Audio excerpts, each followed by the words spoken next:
Hey, it's Aaron Fanning. I just wanted to let you know the public defender's office is still representing me. Ellen Finkelberg apparently is representing me on the 2 concurrent open Department 90 filings. The clerk's office, I caught them today. They acknowledged it too. In August 2nd, they went ahead and changed my registry and tried to change a dismissal to a hearing notice date. And they went ahead and left both the files open. That was this morning, so just now, about a half hour ago, that they've decided to, first they tried to direct me that I needed to contact a judicial assistant to have them try to rectify the minutes. I definitely made sure that they understood that no, I don't. And this is why I told you that we need to get me the discovery and we need to make sure that we're reporting. However, McCoy decided that he was conflicting himself out after he had no right to be representing me and misleading the courts. So as it stands, currently, I have Public Defender's Office representing me, conflicted, and have been since April. So yeah, we got some issues, dude. I apologize, but yeah, like I said, this is not going to be taking me through this trial extortively. This is super well documented, and it's unfortunate they put us in this position. So we need to make sure the judge is aware that the clerks are definitely doing stuff that they're not supposed to. We need to make sure the judge is aware that the clerk defrauded the registry, the courts, the last hearing and the one before, because the last hearing, you guys denied that my proxy was there. There's no record of my legal power of attorney, as you try to tell me. So I appreciate your help, and this is going to the bar. I need to make sure that that gets handled appropriately, and it's unfortunately that I'm getting put in this position to where, unfortunately, I have to be not so happy with you, and it's not your fault. This is not okay what they're doing to human beings, let alone disabled, disadvantaged people. Telling me that I need to tell someone else that the courts should know already that I reside in programs. And not only that, I prove from the historics that I prove from LADBS, this Bruno Vavola, this is all coming from John Matillo of LADBS trying to cover tax fraud that's being investigated by personnel because he altered a citizen's complaint in May, and because I documented the hotel that he was running, and I documented the over $300,000 in taxes because I got booking offering up the registry for all of the city of Los Angeles. And so what ended up happening, I caught John Matillo on video trying to defraud the records. But yeah, they defrauded the records then. And what happened is I've been getting these charges. Apparently a letter went into the courts trying to prevent my original investigation complaint about the hotel, alleging that I'm a nuisance, no nuisance complainer, and that the investigation that had just been completed in April was from me, and that they can't allow that he was going to sue the city for his citizens' rights because I'm harassing him by use of code enforcement. My first complaint was May. I didn't move into the property till March. It's not my fault that he had happened to have 8 years of people complaining and not knowing how to appropriately handle it through the code enforcement like I did. Now, what ended up happening, strangely, 3 days before I was assaulted, and I end up reporting 6 days. Okay, I was assaulted by him May 13th. I reported on the 14th because I knew I had no chance criminally reporting, so I reported civilly because neighbors told me that he's a menace and a threat to the community. And I told them I would handle it. They thought I'd fight him. I just made sure that this dude was going to get handled appropriately in a civil manner. And what happens is that filing, when he ended up having sold somehow that property 6 days before I reported the nuisance, because I had been telling my landlords that this is an issue, this man's threatening me. He sold the property for $102,000 to an LLC that can't be reached. So that's that state investigation. No, that's that state investigation. That's that state investigation that started before, because the state can't even figure out who owns that property. And not only that, the eviction that they have filed on me in court proves that they claim I moved onto the property in April. I had nothing to do with his extortive, false filing, and false reporting. The registry shows that the public defender's office is alleging now that they still represent me, and I document repeatedly. Public defender's office alleging that, nope, they were conflicting out and they were finding me private counsel for the Department 90 because they agreed that, yeah, it would be a huge conflict of interest that a conflicting legal office would somehow be abdicating or involved with mental health allegations against me while they can't defend me in the criminal court, which again, the Department 90, how come my cases then get pulled to Department 90? So I appreciate your time. Please make sure that this gets handled appropriate. I have to file this with Bar, and it's not against you. This is going against Carol Sobel and LA Bar. I apologize that they've put us in this position. It's fucked up. I'm a very good person, sir. My interest was for the community, not being a greedy person. My interest and concern was for the communities, because if the communities can't support or sustain us, this doesn't work. And that's their goal. My money is all the money that I was supposed to have for being treatment, and I literally can't even violate this many times because of the programs that I'm supposed to be in. And this is supposed to be abdicated appropriately through the housing authority. Supposedly, Bruno Vavala should have never had any problems with me because it should have been abdicated appropriately and I should have been moved, instead of them burdening the community, apparently, with me. Now, I have cases stacked against me, as we know that Shin has got an attempted murder case that he's waiting to try to pin on me over a case of me having get assaulted that they tried to hide on a hold that was rejected by the hospital, that they told the hospital and me on release was assured that I was going to be moved in July of last year before any charges happened because I was not safe at my own home. So this is Carol Sobel. Let's please make sure that we can detach you in like an ethical manner. And what I mean by that is I don't think that you have any malicious intent against me. I don't think that you've intended to do me a disservice or harm. I recognize that this is a very fucked up position for you to even get tossed into the last second. It was dirty what McCoy did. How is it that they didn't know that he was conflicting out till the hearing date, right? So we know things aren't cool. And unfortunately, yeah, and it's nothing against you. You've been, honestly, you've been respectful, and I do appreciate that you've even afforded me the time to try to hear. McCoy was doing me beyond dirty. He was proud of them trying to get me to kill myself. I found out I only have 42 charges. Do you know that at the February hearing, McCoy was telling me that I was up to 62? Yeah, dude, because these people are trying to get me to harm myself, thinking I wouldn't show up to court when I'm showing up to court because I actually want to do good. I've been trying to make sure that I show up at everything because I want to be accountable and responsible, and I wanted a little help with that, so I felt safe in society again, so I can be a contributing member. I don't want to have a relationship. I don't want family anymore. I don't want to have a girlfriend. All I want to be able to do is know that I can afford a job washing dishes, not engaging with people, and afford my own rent so I'm not a burden on society. And this is what they're doing to me? Why? Because I'm reporting that I'm in a unit. Housing authority has no contract for me. The last person died in it. It's cited as a life threat by the housing authority since January. Everybody else since September of last year. Because the last tenant died 10 months before I was in it. He died in a fire. And the records that I pulled on the historics prove that HCIDLA knew that there was illegal units in that building 3 years before the last tenant died. How dare they put me in that without permits again? And so how dare I, while they've gotten, since I've started reporting, since these charges against me, they've gotten $46 million in HHH brick and mortar grant money to put into their properties because they claim that there is no problems or issues or concerns with their property. Well, clearly, apparently, I'm one that they've been hiding. And somehow I get to incur all of these crazy charges, all of these threats, because they're trying to spook someone that's disabled. Well, why can't they use the appropriate party, which is the housing authority? Literally, the programs, the streets and institutions programs that I'm in are exactly to assure that I could never have been a burden to the community, and also to assure that I stop returning to streets and institution cycle. McCoy tried to demand on video that I abandon my supportive services and housing, or wasn't going to defend me. That's fucked up.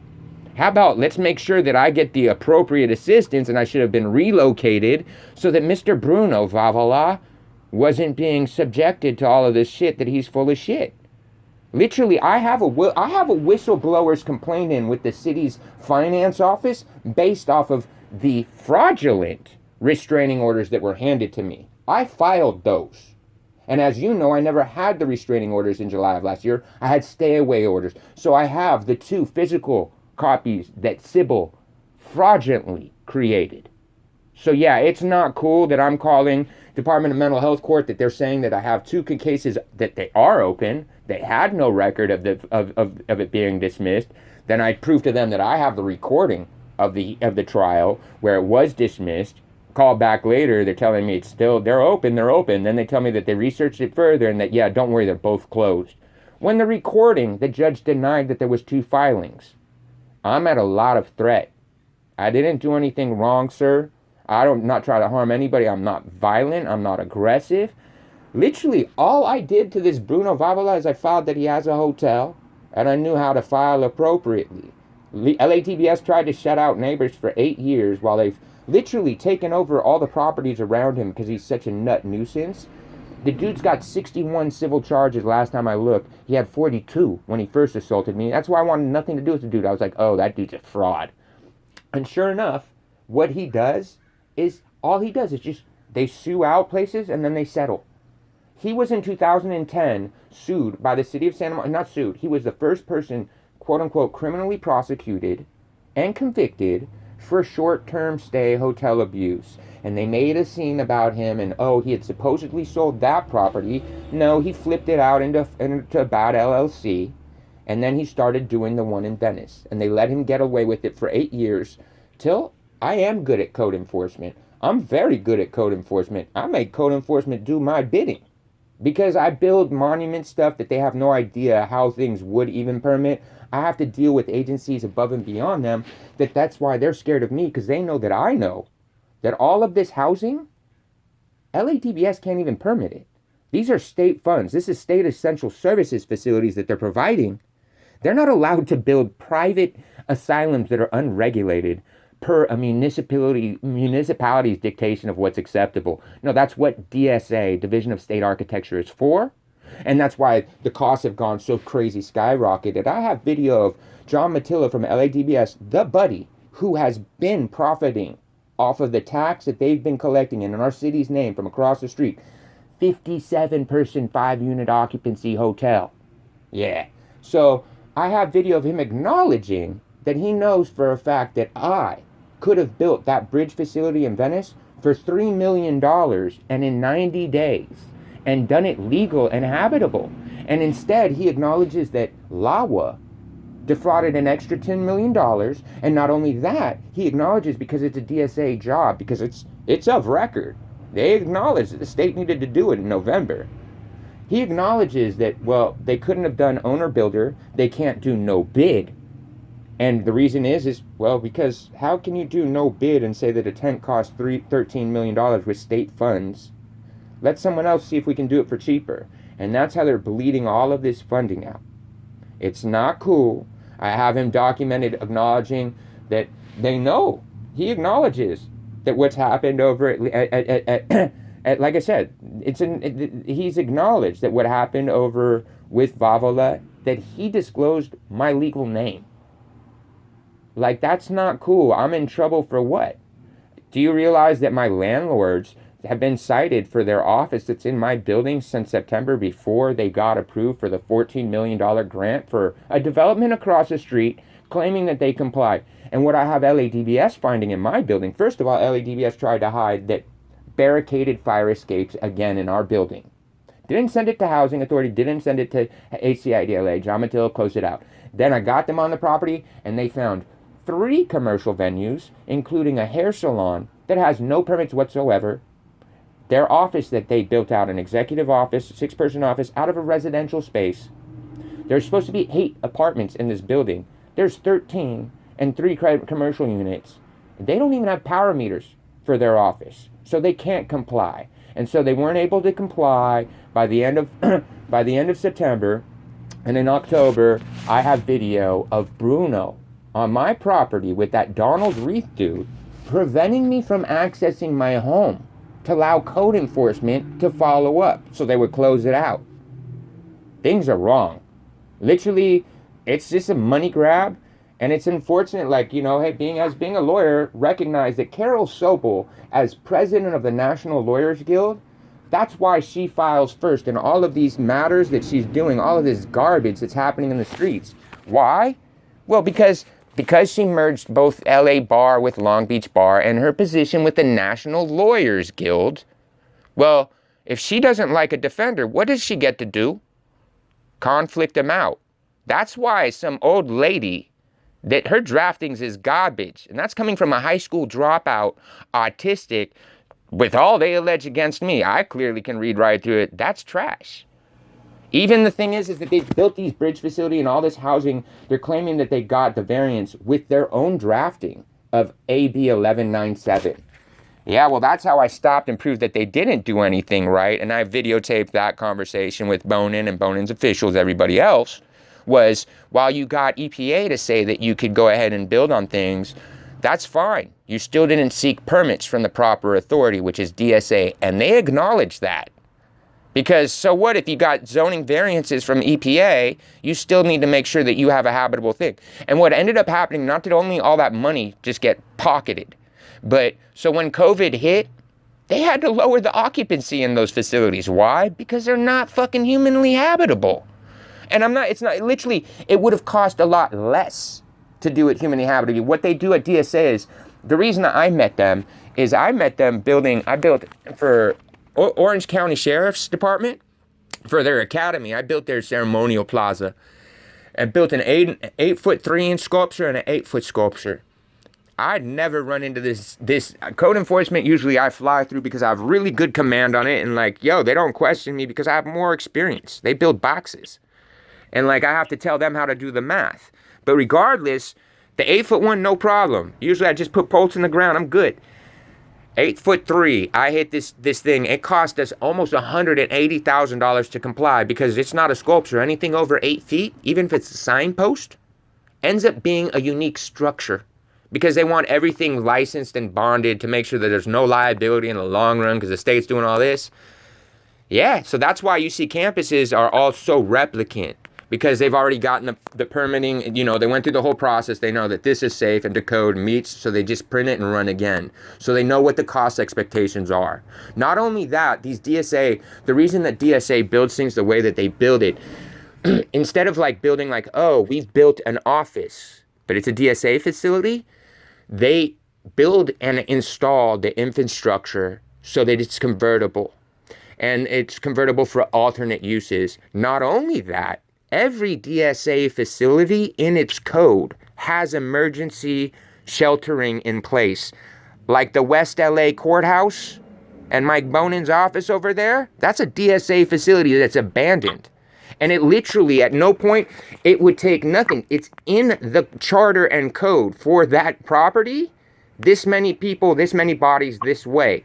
They could have brought people there, and instead of wasting $13 million, hey, let's do emergency sheltering and figuring out a sustainable, logical way to use this money effectively. They ain't doing that.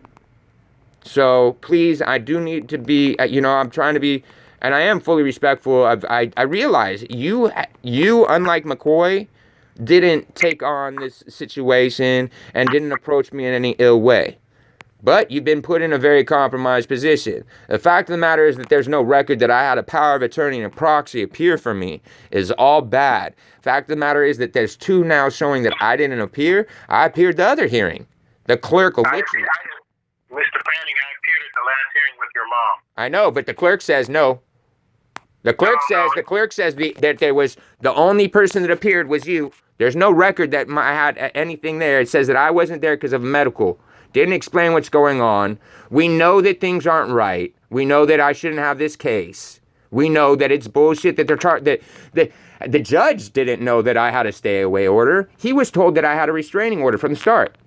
The minutes are all fucked up, man, so I appreciate it, but I have to send this to Bar, and it's not against you. It's against Carol and LA Bar because they should have gotten McCoy out of there. He shouldn't have been able to even been at that last hearing to conflict himself out at the last second once he realized I wasn't going to get caught slipping. Look, I made it through 2 of the biggest DEA investigations in the late 90s there ever was. The fuck I give a fuck about LAWA and their goofy Homeland Security. Bye.